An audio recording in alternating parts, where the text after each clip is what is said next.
Live from Washington, D.C., this is Balance of Power with Joe Mathieu and Kailey Leinz. The letters are in the mail. Welcome to the Monday edition of Balance of Power as the Trump administration sends letters to both Japan and South Korea announcing new 25% tariffs on their goods. With more to follow, according to the White House. I'm Joe Mathieu alongside Kailey Leinz in Washington. Welcome indeed to the Monday edition. Kailey, there's a lot we don't know about this, and the president is threatening another layer. If these two countries retaliate, another 25%, and we've got, 88 more countries to deal with? Yeah, there's a lot of them, though we might not get letters pertaining to all of them today. Yeah, the president had suggested something like 12. So far, we've gotten 2, and it's the same tariff rate for both of 25%. And to your point, Joe, his warning is if these countries consider raising their own tariffs against U.S. products in retaliation, he will just add that on to the 25% already in place, though the administration is leaving open here through this letter a suggestion that a deal still could be made by August 1st if they open their markets to the U.S. and eliminate tariff and non-tariff barriers, which is the work that's already been underway since Liberation Day back in April. We've decided to move forward with you is the line that is in both of these letters. By the way, they're identical, and they appear to be written by Donald Trump. If you read his stylings on Truth Social, it looks somewhat familiar. Kailey, but there are a lot of questions about what will happen between now and Wednesday, and I guess that's not even a deadline anymore because the administration's looking to August 1st now to get these deals wrapped up. Yeah, despite the president's suggestion just last week that the July 9th deadline wasn't one that is going to be moved, it does seem that we're circling a new date on the calendar, and other administration officials from the Commerce Secretary to the Treasury Secretary have backed that up as well. So I don't know how much this Wednesday is going to bring excitement, July 9th, but August 1st, the next date we're looking forward to. We'll get an update live from the White House. Tyler Kendall is there. We're going to sort this out a bit with Sarah Bianchi as well. But, you know, Wall Street is watching this, not loving what it's seeing, Kailey. Indeed, Wall Street is. And Charlie Pellet is watching Wall Street. So let's go to him now, live in New York. Hey, Charlie. Indeed, losses across the board. We are certainly keeping an eye on what is happening with tariffs and U.S. markets. We got you covered here on Balance of Power, right to the numbers here, because we're looking at just about lows of the session. In fact, on the S&P, down 57 right now. That's a decline of 0.9%. Dow now down by 510 points, lower by 1.1%, while the Nasdaq Composite Index is down 198, lower by 1%. The 10-year 4.37%, with the 2-year that's currently yielding 3.88%. Gold down $8 the ounce, down 0.2%, and West Texas Intermediate crude up 1%, 67.66 for a barrel of WTI. Certainly the catalyst for the sell-off last hour. Stocks falling, dollar rising as President Trump says the U.S. will impose a 25% tariff on imports from Japan and South Korea. And that is sinking currencies of both nations. We're also keeping an eye on Tesla shares. A lot of developments involving Tesla and Elon Musk over the weekend. Tesla right now down 7.5%. Musk announcing that he is forming a new political party, digging deeper into a pursuit that has been a drag on his most valuable business. Again, Tesla selling off, down now by 7.4%. Recapping stocks lower, S&P down 57, drop there of 0.9%. For on-demand news 24 hours a day, subscribe to Bloomberg News Now wherever you get your podcasts. And Balance of Power continues right now. Back we go to Washington. Once again, your hosts, Joe Mathieu and Kailey Leinz. All right, Charlie, many thanks. And great to have Charlie Pellet here on the Monday edition of Balance of Power on Bloomberg TV and radio. Thank you for joining us as well. The letters, as we've mentioned, are going out starting today. We've got 2 of them, having the White House promised that at noon today, letters would be going out to our trading partners announcing new tariffs if deals were not in place. We have Japan, we have South Korea. 25% tariffs on both. The president yesterday on his way back into town talked about how more would be going out imminently. Listen. Sending letters out on Monday having to do with the trade deals. Could be 12, maybe 15. Some will go out on Tuesday and Wednesday, and we've made deals also. So we're going to have a combination of letters, and some deals have been made. I think we'll have most countries done by July 9th. Yeah. Either a letter or a deal. So far, no deals announced today, but yes, 2 letters have been received by the governments of Japan and South Korea, respectively, and posted on Truth Social. So let's get the latest now live from the White House, where we find Bloomberg Washington correspondent Tyler Kendall. So Tyler, Japan and South Korea, obviously a starting point today, but what else could we see coming down the pike?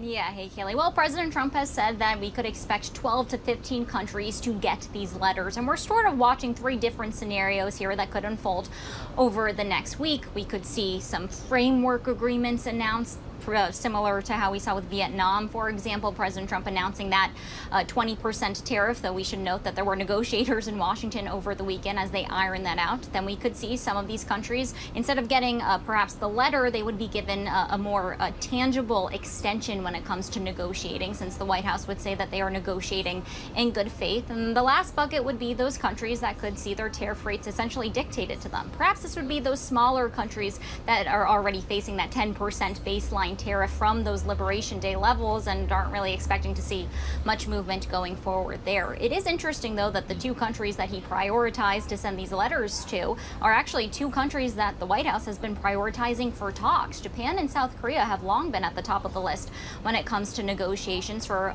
multiple reasons, including that the administration has said that they came early and often with concessions to the table, but also because strategically they are geographically close to China. So it's interesting to see here sort of President Trump's frustration with these countries moving forward. Now, we should note that 25% tariff, that's 1 percentage point higher than what Japan was facing on April 2nd, but it is that same level that South Korea was ultimately given. And just for final thoughts on these letters, 1, we should watch the transshipment of goods. This seems to be a theme when it comes to the administration, saying that they will threaten higher tariffs for those. But then 2nd, also the retaliation. President Trump, Joe and Kailey, writing in these letters that if either of these countries retaliate, he will just tack on their tariff on top of that 25% rate, which means that these levies could keep going up.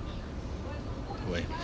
Tyler, it gets to be difficult to understand, or as Bloomberg Politics contributor Rick Davis said earlier, that's because it may not be understandable. But we're now looking at a new deadline of August 1st.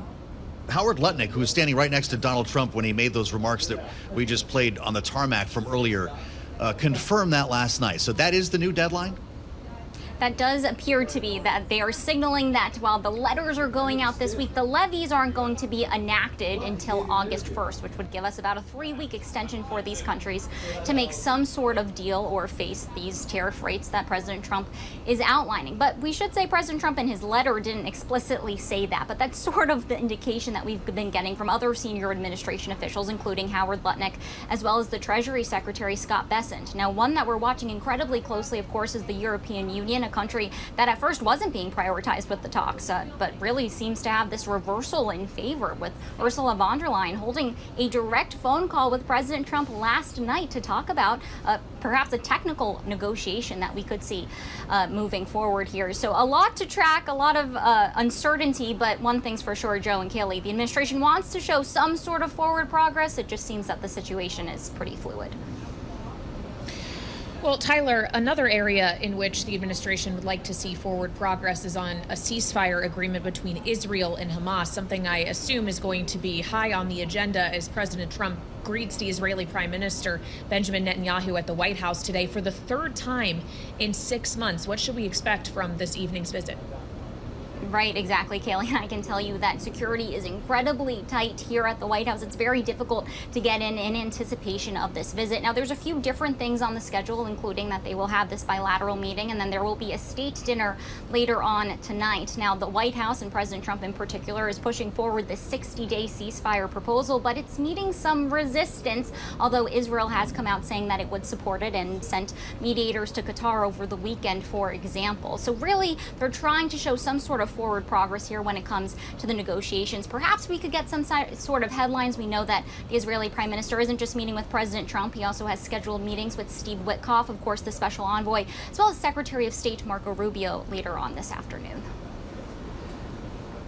All right, Bloomberg's Tyler Kendall live at the White House for us, where we'll be watching this evening's events and, of course, continuing to watch Truth Social to see if the president posts more letters that he's penned to various countries. Thank you so much. And obviously, while those matters do have the president's attention today, it has the attention of financial markets as well, Joe, as they try to figure out whether or not this is going to be another taco situation. If what was supposed to be a hard deadline of July 9th is now an August 1st deadline. It's a question of what is believable and what is not. Well, we're taking him seriously, if not literally, I guess, in this case, to see the markets sink to lows immediately after those letters went out. You tend to think the market was hoping for news on a framework, not unlike what we saw with Vietnam last week. Even in the absence of details, it was at least a suggestion of progress. Now we're moving goalposts again. We've got letters threatening new tariffs. This is not a great recipe for stocks. Yeah, so we want to get into this further as we turn to Sarah Bianchi, who, of course, was a former deputy U.S. trade representative during the Biden administration. She's now senior managing director and chief strategist of international political affairs and public policy at Evercore ISI. Sarah, welcome back to Balance of Power. It's always great to have you on Bloomberg TV and radio. As we consider the shifting goalposts here and the letters that Japan and South Korea have just received that suggests August 1st they'll face a 25% tariff unless some kind of deal can be reached by then. Do you think they see August 1st as a hard deadline, knowing it initially was supposed to be this Wednesday? What if it just keeps moving? What incentive do they have to deal with this administration? Well, I think what is clear is that the administration is trying to send a signal to the countries where they don't believe that trade talks are going particularly well. Japan, we got some indication last week from Trump, has really gotten sideways a bit, largely because they, like South Korea, have very large percent of their imports here into the United States are actually in sectoral. They're autos, they're steel. And the administration has been really, really slow to make any concessions in that area. And I think particularly for both those countries, it is very hard to take a deal back to their people that doesn't have some relief on autos and steel. So can they get that done by August 1st? That's a tall order, but either way, I think what the president is trying to signal is that, yeah, these deals, some of them are going well, but some are a little bit slower than we think and want, and we are looking for these countries to step up their offers. What's the message that we send every time we delay the deadline? Well, certainly the market has gotten a bit accustomed to the president coming in very, very tough on these deals, top line and then extensions. But the reality is, in this case, I expect that tariffs are actually going to go up from here. We have more sectoral tariffs to come in pharmaceuticals and semiconductors. Some of these countries, as we saw with Vietnam, are not going to land at 10%. So if we're at a weighted average of around 15% right now, the next arrow we think is up. Now, I don't believe that all of these tariffs are going to go into place. And I certainly don't believe Korea or Japan is long for this world at 25%, no matter what happens. But those who think that this is all just a noise, I do think should pay a bit more close attention because, again, I think we're going to have directionally higher tariffs from where we're at right now. Well, and Sarah, to your point, the president has signaled that even that 25% rate could go higher if either of these countries chooses to retaliate. He'll just stack their retaliatory tariff rate on top of the 25%. Do you expect that to be an adequate deterrent? How do you expect Japan and South Korea to respond to this? Well, I think that South Korea and Japan, first of all, they're slightly differently positioned here. South Korea just elected a new government, so they're really just trying to get their arms around all of this. But look, autos, steel, semis, these are really important issues in these countries. It's very, very hard for them to cut a deal that doesn't provide some relief there. And so while I think they are taking it seriously, I think they're a little bit stuck in terms of what they need. And so really with the reciprocal rate is not their biggest, it's not their most significant part of their trade, their exports here to the United States. So I think they're going to also try to hold tough too and get everything they can out of this. Sarah, how much of this is a message to India? knowing that the White House has really talked about these three countries, South Korea, Japan, and India, as the most likely to announce deals. We've been hearing this for weeks. Today we get letters on South Korea and Japan. Is this a message to anyone in particular? I don't think so. I think it's really a message to those two countries that the Trump administration is not satisfied where they are in this negotiating cycle. I think they're actually much closer to India. Now, some of these countries, we talked to lots of them, the leaders and companies, they are a bit frustrated. One of the reasons it's easier for India to get a deal is they have very, very high tariffs on the United States. So it's a little bit easier for India to give. So I actually think it's a good sign for India. But look, as we've always said, these trade deals are really hard. They're, the irritants in trade relationships, whether it's an ally or not, they are there for a reason. These are hard issues. So I think the reality is cutting this many deals this fast is just challenging. It's why even with Vietnam, who was very anxious to cut a deal, we've still seen very, very few details about precisely really what it looks like. Well, Sarah, this brings me to the president's warning to the BRICS countries that he issued overnight, suggesting that any country aligning themselves with the anti-American policies of BRICS will be charged an additional 10% tariff. We just got the head of one of those countries, President Lula of Brazil, saying BRICS wasn't built to confront anyone as he speaks to reporters at the BRICS summit currently underway in Rio. But do you have a sense of what the president might mean when he says anti-American policies? Yeah, we saw a little bit from the administration early on, where they came out talking about some currency issues on the BRICS. I think they're worried about the trading bloc, generally speaking, and it getting some traction. So this isn't the first time he's come out hard against them. We'll see how lasting this policy is, or exactly what he's trying to drive here. It's not a major component of his trade agenda. I would say, I think a lot of these countries should be, again, focused on what's coming on sectorals, whether it's pharmaceuticals or semiconductors, and, where they land on these deals. I think what we're seeing today is a president who's feeling pretty good about of the world. The markets have been pretty good. He's obviously had an impressive legislative achievement and some foreign policy successes. So I think he's trying to kind of caffeinate this exercise, which has languished a bit. These deals have been hard to get. He's looking to get some progress. When you consider the voices in President Trump's ears right now, based on what you've seen in these letters and the rhetoric over the past couple of days, is he listening to Navarro and Lutnick or Scott Besson? It's always very, very hard to say precisely who. Certainly Besson was out over the weekend. Lutnick was around. At the end of the day, it's the USTR that really has the technical skills to negotiate this. I think everybody's involved. But certainly somebody's got his attention who believes he's got some bandwidth here to be a little tough and to drive the deal he wants. Again, as we've seen, these do not always hold. It's a long way between now and August 1st, and so I'm not ready to say that everybody's going to get a high reciprocal rate. I think Vietnam did quite well for themselves. I think many other countries will as well. Sarah, it's great to have you back. Sarah Bianchi with us from Evercore ISI. I'm Joe Mathieu alongside Kailey Leinz in Washington. We'll assemble our political panel next. Rick Davis and Jeanne Zaino are on the way right here only on Bloomberg.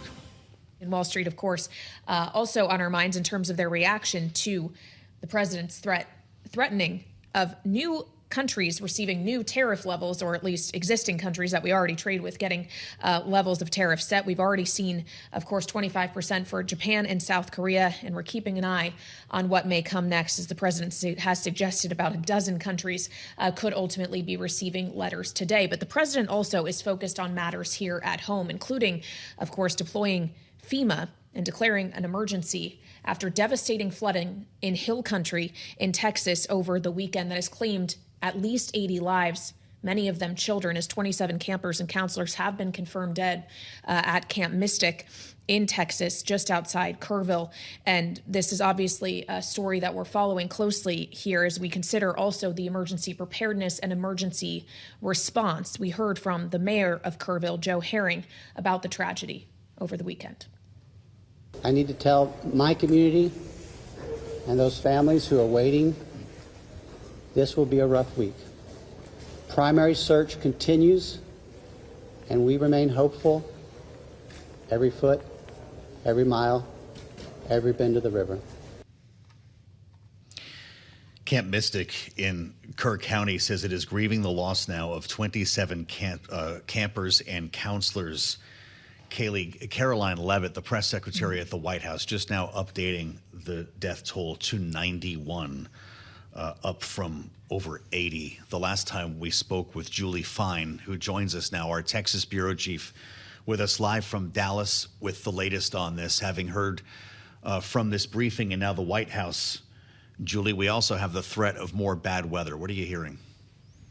Well, first of all, we were told, and they have said in news conferences, that they did expect that number, sadly, to go higher. There were more than 40 people still unaccounted for as of yesterday. There are still 10 campers unaccounted for and 1 counselor. The weather is getting slightly better. I went through all the forecasts before I sat down here. The weather's getting slightly better, but there's just so much to deal with, and there's still a little bit of rain in the forecast later in the week. That search and recovery continues. Volunteers from all over the nation. There are federal and state resources as people continue the recovery effort. A lot ahead here, including figuring out exactly the best way to notify in the future. That will be a big focus here as the National Weather Service has gone through. The notifications went out. The question is, did people receive them? Obviously, in times like this, there is very limited internet. You're in a camp. Campers do not have their cell phones.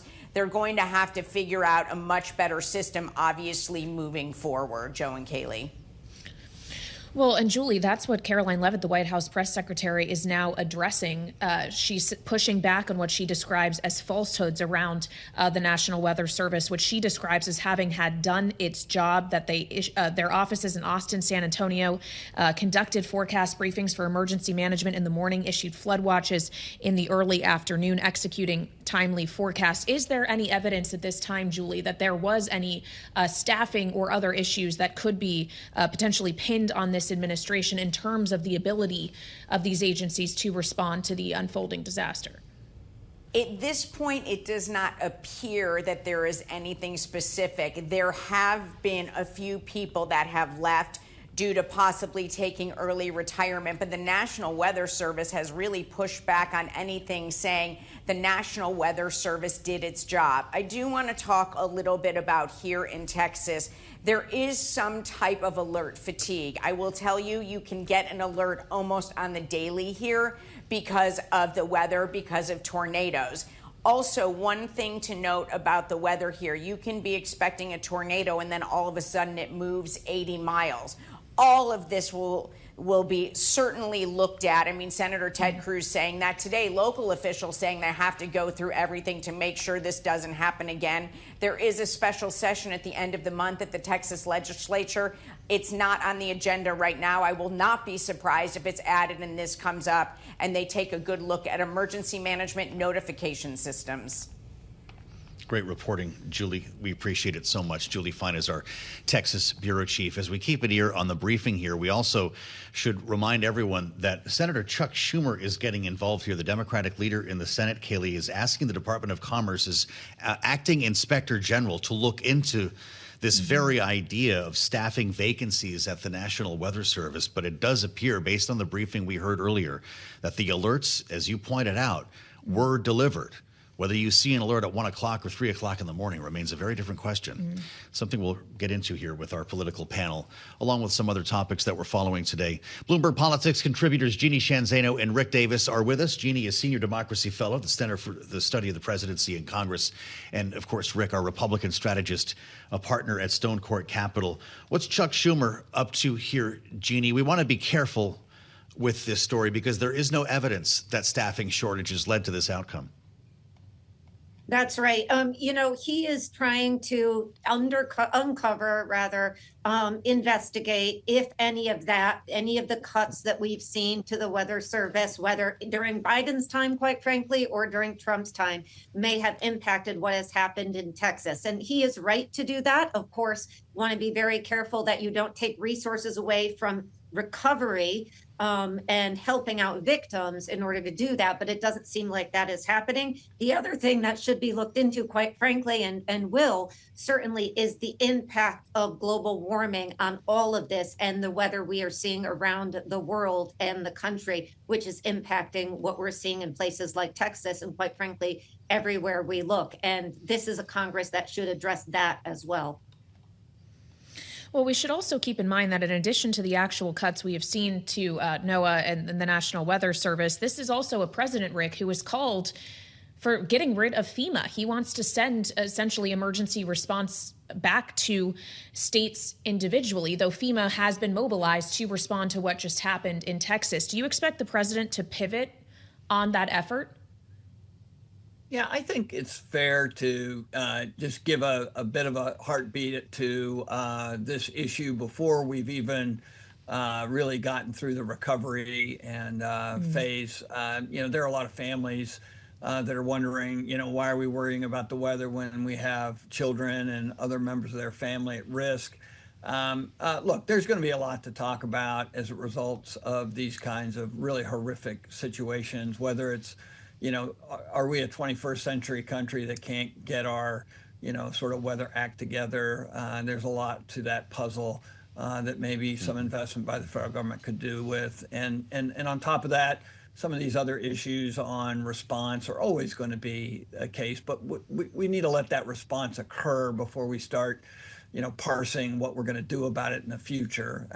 And so I just think, with respect to the families in Texas that are affected by this disaster, that you don't want to try to over politicize it either on the right or the left at this stage. Mm-hmm. Well, I appreciate your sentiment there, Rick. I think we all do here. We're still searching for the missing, and I guess that's why I wonder if it was a little early for the Democratic leader in the Senate to be kicking out a letter on this. Yeah, I think that there's plenty to do without having to try and launch investigations and second guess, why it happened. We're still dealing with what happened. And until we get a handle on that and get ahead of that curve and respectfully handle this from the family's points of view, I think Congress would be better off, trying to get some of the nation's business done before they have to tackle what's going on, in Texas today. It doesn't mean that it's not the right thing to do. It's just probably, in my own view, the wrong timing to do it. Mm-hmm. Well, that's fair enough. And as we consider the spotlight that this could in the future put on efforts to trim down these kinds of response agencies, Jeanne, that is, of course, going to put a fresh spotlight on the work of the Department of Government Efficiency and on the individual who up until recently was running it, Elon Musk. I want to ask you separately, though, about an issue pertaining to Elon Musk, which is that he announced over the weekend that he's doing it, making a new party, the America Party, going to run against Republicans and Democrats. Jeanne, what kind of disruptive force could that be as we look ahead to 2026? Yeah, Kailey, I have to tell you, I had Ross Perot vibes via the 1990s. He announced on Larry King, and this is an announcement on X. As far as I can tell, Elon Musk has not yet done any of the administrative things he would have to do to get this party kicked off. Surely he can do that. He's talking about 2026, interesting to me, not 2028. Of course, we've not really had third parties in this country that have succeeded. And the ones that have succeeded have had a very famous person like Elon Musk or Ross Perot at the top. The difference is Elon Musk cannot run for president constitutionally. He seems to acknowledge that with a focus on 2026. And so that's what he says he's going to do, is he's going to try to create this party and impact the Congress. Of course, in doing that, he can take away from both Democrats and Republicans, depending on what this party stands for, which is not clear to me at all beyond the issue of pro-free trade, anti-spending. Mm-hmm. Rick, we've only got about a minute left. People have approached you before to start new political parties, to launch candidacies that were outside of the Democratic and Republican circles. There's a reason why this tends not to work. What would be your answer today? Yeah, look, I mean, we have a history of a two-party country here. The structures that we have in states and federally are geared toward a two-party system, and it's a binary outcome. There's winners and losers. When you start introducing third parties into the equation, you really start to mix up what that calculus is. Elon Musk got plenty of money to get on the ballot. No Label got on 19 federal ballots, with, I don't know, about $60, $70 million. That's chicken scratchings to Elon Musk. So he can actually get there. The question is, what are the consequences of fielding candidates in a three-way race? Well, especially for Tesla shareholders as well. Rick Davis and Jeanne Zaino, our political panel, thank you so much. Just some quick headlines out of the White House. The press secretary, Karoline Leavitt, says Trump will be signing an order delaying reciprocal tariffs until August 1st. We'll have the details ahead on Bloomberg. Not impressed, Wall Street that is, with the letters that have gone out today. We've got 2 down, and it appears 10 to go, according to White House Press Secretary Karoline Leavitt. 2 tariff letters today, Japan and South Korea. She says 10 more are on the way. By the way, these threaten 25% tariffs on all goods imported from Japan and South Korea. And Kailey, the president has put pen to paper now. Forget the taco trade. Actually, officially extending the deadline on these trade deals, or else tariffs, from Wednesday, the 9th of July to now the 1st of August. So you wonder what Wall Street's worried about. We just perpetually delay the deadline. Yeah, remember this deadline was after a 90-day extension was given. Now we're giving another, 3-week extension until August 1st with this order that the president will sign. It begs the question of what leverage the White House is really going to be working with here. If the people on the other side of the negotiating table may think, well, why can't we just bump this back again? Yeah, here we go again. 25%, by the way. You've read these letters. They're identical letters that went to South Korea and Japan. Is this a threat, or are they going into effect before August 1st? August 1st is when they will go into effect. This we understand to be true. The president suggests that they could reconsider the terms in the letter if these countries lower their tariff and non-tariff barriers and open their markets to the United States. Let's see what Jenny thinks about this. Jenny Welch is back with us here in studio, reporting for Bloomberg Economics, geoeconomics analyst. Great to see you, Jenny, and welcome back. So it's trade policy by letter and Truth Social. What does this mean when you hear the deadline moving to August 1st, and who's going to take that seriously as the goalposts keep moving? Well, I think everyone's going to have to take it seriously because they don't know what higher options they might be facing if they don't, right? And I think what this suggests is that the challenge the Trump administration is facing in negotiating all these deals by their self-imposed 90-day deadline was laid out earlier. In particular with Japan, which is one that the Trump administration has since the beginning, since Liberation Day, been touting as ahead of the pack on negotiating a trade deal. Every month or so we hear about a potential deal coming with Japan, and they haven't been able to clear the barrier. And what's probably at play there are the sectoral tariffs, which don't get referenced in these letters other than the fact that the 25% rate is applied to everything but, for example, autos, which is Japan's main area of concern. Well, but to your point on Japan having been described as one of the countries that we were most likely potentially to see a deal with first, does that suggest to you that when the president and now the press secretary is saying this in the briefing as well, that there will be that they're close on additional trade deals? Who would they be close with if it's not a country like Japan? Well, take it with a grain of salt, right? Because we've heard all of this before. We've been here before. But some of the other main trading partners that the Trump administration says they're close with include Taiwan, Indonesia, India, and Pakistan have also been talked about. Now, to be clear, we weren't sure that we were negotiating with Pakistan until President Trump himself said that a trade deal was coming. So what will be the framework of a deal remains unclear. Even the EU, which has long been one we've considered to be one of the more complex deals, there's been some forward momentum. The EU has refrained from some of the reciprocal actions we worried that they could take, which would put them in a cycle. So President Trump said over the weekend that he was expecting additional deals to come. We think that any deals that do come would probably be more like the initial frameworks we saw with the UK rather than a fully fleshed out multi-chapter trade agreement. So when we talk about these letters. And by the way, Caroline Levitt now saying that the 12 trade letters will all be coming today. So we'll have a sense of which countries are being selected here. How are we deciding on who gets letters? Does that suggest that they were initiating negotiations here? They got far enough down the road to justify a letter, or are we just throwing darts? The categorization's been a little bit mixed, because initially we thought the countries or trade partners that would get letters are the ones that the Trump administration either hasn't really talked with or felt haven't been putting enough on the table. Okay. And so they're just getting tariff rates dictated to them. Yeah. Now, with Japan and South Korea being in the mix, they've been talking continuously for months now. Right. So I think it could be a pretty big mix of different major trade players. Okay.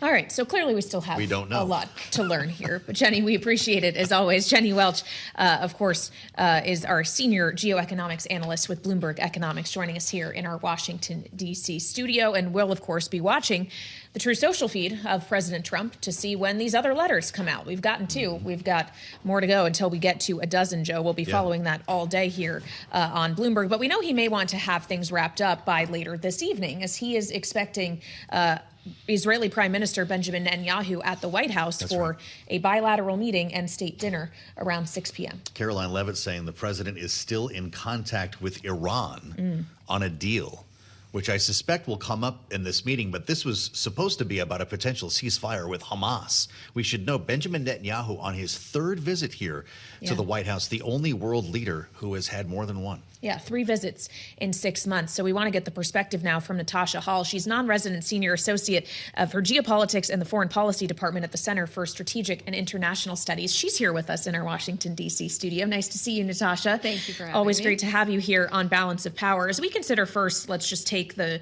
chances of a ceasefire agreement being reached between Israel and Hamas and what the president is going to be able to do to influence that outcome tonight, knowing he last week announced that Israel had agreed to a 60-day ceasefire. Apparently, it didn't really work out the way that he may have hoped. So how can that be advanced with this visit this evening?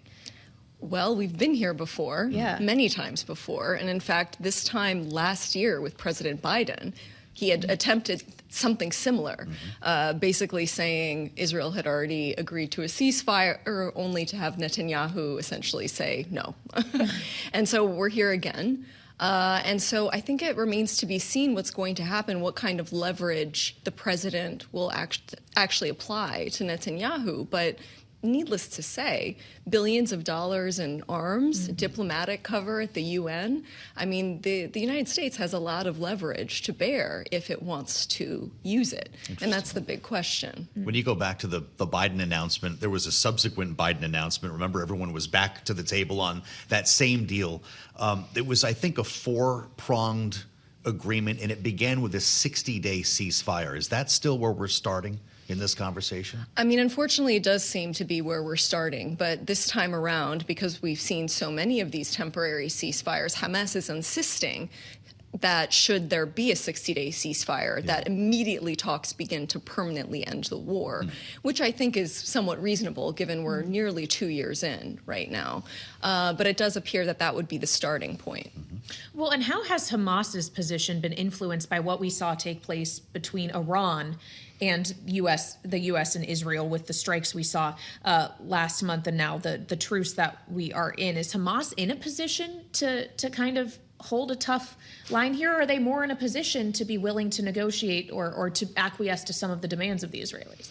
Well, it takes one look at Gaza to see that Hamas is in a very weak position. I don't think it was getting much support from Iran anyways. I think that the critical issue was whether or not these the strikes on Iran would actually lead Netanyahu to accept some kind of ceasefire deal and end to the war, some kind of plan for the day after, which Israel has been very reluctant to discuss in any kind of meaningful way. But Hamas has sort of always been there and willing to negotiate. And I think that the 3 points, the 3 sticking points that we saw over the weekend was about the very controversial Gaza Humanitarian Foundation. It was about this permanent end to the war and Israeli troop withdrawals. And so these are the issues that Netanyahu has already said are unacceptable to him. And so, it remains to be seen. We're already hearing reports from Palestinian negotiators in Qatar that Israel sees a sticking point in just the free flow of aid into Gaza right now. So we're not in a really good position, I think, for Gaza, for Hamas, for Palestinians. I wanted to ask you about humanitarian aid, food supplies, gas, the things that are needed inside Gaza. Will that be part of a ceasefire? Because it hasn't worked out at any stage of this process to the level that we have been promised. So this is the thing that I'm really looking for, right? If we can't even get this into Gaza, then I'm very pessimistic at this point. We're seeing famine-like conditions. Hundreds of food distribution points across the Strip were closed for this Gaza Humanitarian, Foundation for distribution points, where we've seen 600 people killed just trying to get aid. So if we can't even see that, I think we have a real problem here. And the one thing that I would say is President Trump doesn't like bad optics. So that might propel him forward to actually push Netanyahu maybe behind the scenes. But I won't hold my breath. Well, but to that point, Natasha, characterize their relationship right now, because especially when we saw Israel moving first on Iran, a lot of people said that was Netanyahu painting President Trump into a corner, basically acting not in conjunction with him, but ahead of him and making sure that the president was forced to go along ultimately. Is that how you kind of see this playing out right now? So the way I see it is, again, President Trump doesn't like bad optics. Gaza was bad optics. I think, U.S. stealth bombers bombing Iranian nuclear sites made him look like a strong president, made him look like he was making things happen. And now we're sort of back to square one with Gaza. And so, I think that whatever we see in the days and weeks ahead, I think for both Netanyahu and for Trump, focusing on Iran is better for them politically, domestically, internationally, et cetera. But at the end of the day, they're going to have to find some kind of resolution to this war in Gaza. Otherwise, Israel's future looks pretty bleak, too. There's a number of countries waiting to normalize with Israel. But again, there's this one sticking point. And, we know that President Trump wants the Nobel Peace Prize. So, maybe that's the incentive at the end of the day. Well, it certainly could be. He also wants Gaza to be the Riviera of the Middle East, as he's said, displace everyone and build condos. How do you reach a peace deal or a ceasefire with respect to the people who live there when that's your point of view? I mean, this is the big question beyond that 60-day ceasefire, and I think that's why Hamas wants to talk about that. Because we did see reports earlier last week that there was some kind of consulting sort of assessment that dictated that anyone who was displaced, about 500,000 people from Gaza out of 2 million, would get about $9,000 per person. So, I mean, this is a serious thing that's been on the table and continues to be on the table. So, I mean, that also needs to be worked out. Well, the White House press secretary, Caroline Leavitt, actually just addressed that question in the briefing. She says President Trump never mentioned a takeover of Gaza, but just rebuilding. So I guess perhaps it depends on how you're characterizing the Riviera of, what did he say? Riviera of the Middle East? The Middle East, I think was the idea. Here. Finally, Natasha, we just have a minute left, but how heavily do you expect the question of Iran's outstanding nuclear capabilities to feature into their conversation tonight? I think this is what Netanyahu wants to prioritize in this meeting. He wants to talk about the wins, but he also wants guarantees from the United States that if they have any kind of intelligence that Iran has continued its nuclear program covertly, that the United States will be there for them if they want to attack again. And maybe that could get Trump across the ceasefire line with Netanyahu in Gaza. But I think, again, remains to be seen, because this president has not been patient with peace deals either in Ukraine or Gaza or elsewhere. So the devil will be in the details. That's right. Details are stubborn sometimes. In February, President Trump said that the U.S. would take over and own Gaza as part of that process. Good reminder. Natasha, it's great to see you. Thank you so much for coming in to talk to us today. We'll have a lot more on what comes from this visit at the White House. Natasha Hall, CSIS, and great experience and insight with us here, as always, on Balance of Power. We'll meet you back here 5 o'clock Eastern for the late edition. Indeed, we will. In the meantime, Bloomberg Business Week Daily is straight ahead right here on Bloomberg TV and radio.